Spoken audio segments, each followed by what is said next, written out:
Silly girl.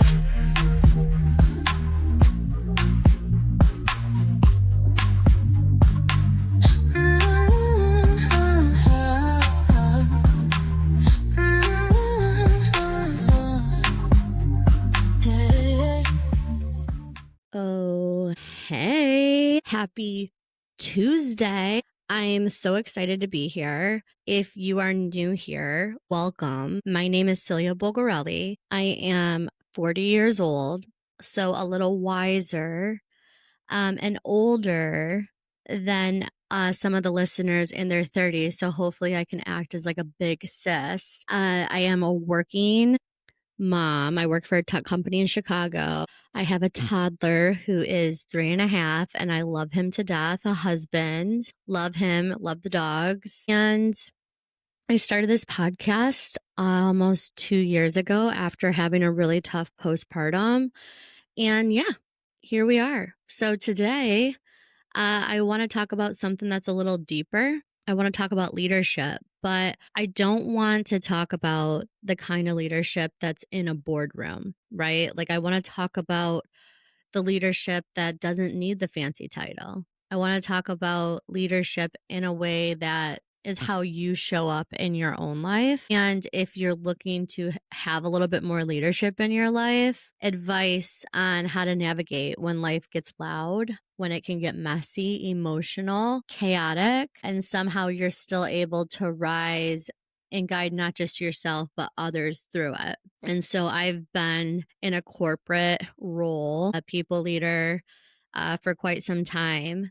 And I've also had a lot of really cool gigs throughout my life, like the podcast. I used to sing professionally for bands and my own personal music that's still out there if you look it up. And I've been able to put myself in front of a lot of different audiences and a lot of different sizes. And I think through that, I've been able to develop how to own myself appropriately, carefully, responsibly, and navigate life in such a way that has allowed me to connect on so many levels with thousands of people. And ultimately, I want you to do the same. So apparently, I've been doing this my whole life. It's not something that I planned for. It's not something that I applied for. It's something that's just like innately in me. So I thought it might be helpful because I didn't just become it. I learned through my experiences. And I want to bring the top 5 ways that I've brought leadership into my life. And I think number one, as cliche as it sounds, is learning how to build a community, but most importantly, learning how to build a community without judgment. And I think now today, I've been able to create spaces where people feel safe to be honest. And I wasn't always there. A lot of the times back in the day, I was the one to judge, especially judging women and moms before I became one. And I am not proud to say it, but I'm so happy to be on a new side of the fence where I am now judged and hopefully share things to the younger audience or to moms to be or to just anyone in general, especially men. Cough, cough.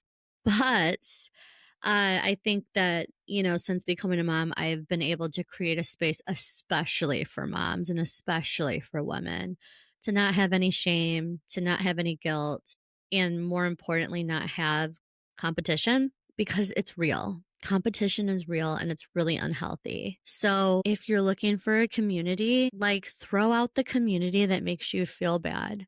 I know that really sucks to hear. But if it's not a good friend, it's not a good friend. And the only constant in life is change. You'll probably hear me say it a million times, but people can be seasonal. So even if they're not your person today, doesn't mean they can't be their person in like a year from now. But I want people to feel seen and supported. And I think that's one of the most important things that you can lead with is when someone asks how you're doing, reply back, asking them how they're doing. If someone asks you, like, what'd you do for New Year's? Don't just answer, ask back and try to learn. And I think that goes to my number 2 topic is I love to lead through storytelling. Like, I live for it. I want to talk about it. I want to know how you're doing. Motherhood, wellness, your client chaos at work, if you're going through a divorce or a breakup.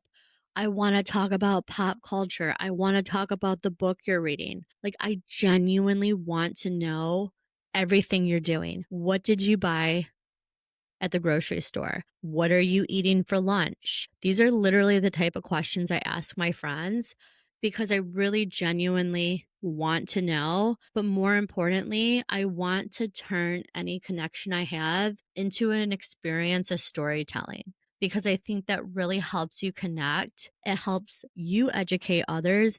And on the reverse, you educate yourself. And I think it helps empower your relationships without having ego, without having filters and fluff. Because a lot of times I feel like questions are just so formulative and then you answer it so properly. I don't have time for that. Like, I want to manage relationships with my energy. And so that's my third piece of advice is whether it's at work or in your life, don't just delegate your time, connect to build trust. And what I mean by that is like align in the experience you're at, like align in the chaos, bridge the gaps, talk to people, lead people like humans, not just check boxes. There's souls between eyes, right? Like there are people that have their own life experiences, that have their own things going on. And you're never going to be able to have control of your environment or lead in your life if you're not genuinely communicating with people. The fourth topic I have is I handle conflict with strategy and confidence. It is okay to say no. No is a complete sentence. It is okay to not run from hard conversations. I am all for stepping back, taking a second, reflecting, and then coming back to a conversation. But I refuse to band aid the conversation. I have to solve issues at the root with transparency. I need to be in a space where I'm calm and I need to be solution driven. And sometimes that takes needing to have a little bit of bold energy when it's necessary, responsibly. So if you have friends in your life that kind of like annoy you because they're so honest, those might be good friends. Not all of them, but a lot of them. And if you need help being bold in your life, DM me. Give me the situation, tell me the story, and I will help you because I think it's so, so, so important to be upfront and stand up for yourself. Which leads me to number 5 is authenticity. Like if you are not being authentic, if you are shying away from what's right, if you're not taking accountability for even your own actions, you're not living life to the fullest and you're not leading your life. You need to be bold. You need to be honest. I can be instinct driven a lot of the times, but I do it with responsibility. And I think one thing that we all can do is advocate for our people, whether it's your family, your team at work, your kids, your community, advocate. People follow me because they trust me, not because they have to.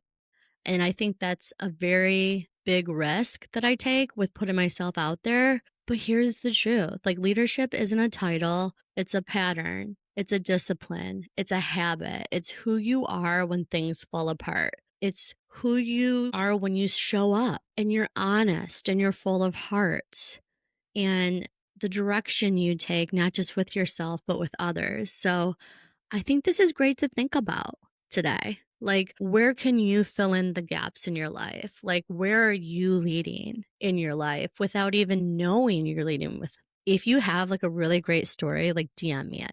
Or if you want to be on a guest on the podcast, I'm looking for some this year. But I really want to keep this conversation going. Or if you need advice on something, ask me and we can make an episode out of it. But I can't do that without your support. So tag me, DM me, share me your story. You know I will read it. I love learning. Thanks for tuning in. Go to spillitgirl.com. Check out the website. Check out the blog. You can submit a topic. You can submit to be a guest. So excited. Stay bold, stay real, and keep leading your life. You are a queen of your own story. So with that said, I will catch you next time.